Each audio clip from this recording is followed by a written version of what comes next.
Kayo po ay taga Baguio? Yes po, Your Honor. Saan po kayo sa Baguio? Irisan po. Irisan, opo. Ako po ay taga Baguio din. Saan po kayo nag-graduate? Sa... St. Louis University po. Ay, alumnus po ako niyan. Sa Boys High po ako. Dahil po dyan, hindi ko na lang po kayo pahihirapan. Tayo na lang po maging magkababayan na lang sa Baguio.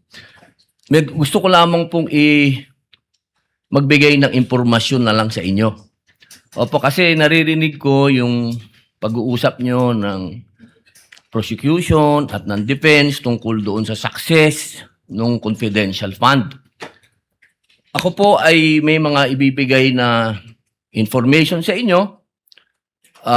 Pwede po kayong magsabi na lang ng oo o hindi kung naintindihan po ninyo. Alam ko naman maintindihan mo, taga Baguio ka eh. Opo, noong pong pinag-uusapan natin yung patungkol sa mga terorista, na pag-uusapan po lagi ang ating Vice Presidente.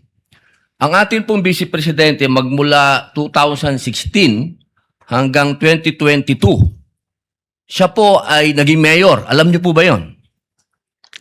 Opo, Mayor Opo. ng Davao. Yan, opo. Sa Davao po, meron po dyan na-identify na 55 na mga tinatawag na alternative at yung mga lumad schools na infiltrated ng terrorism. Nabalitaan niyo po ba yon?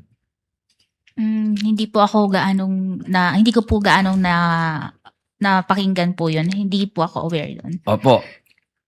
At alam niyo po ba rin na noong 2016 hanggang 2022 hanggang 2023, 12% po ng mga NPA rebels, surrenderies, were minors, 12 to 17 years old. Hindi po ako aware doon po.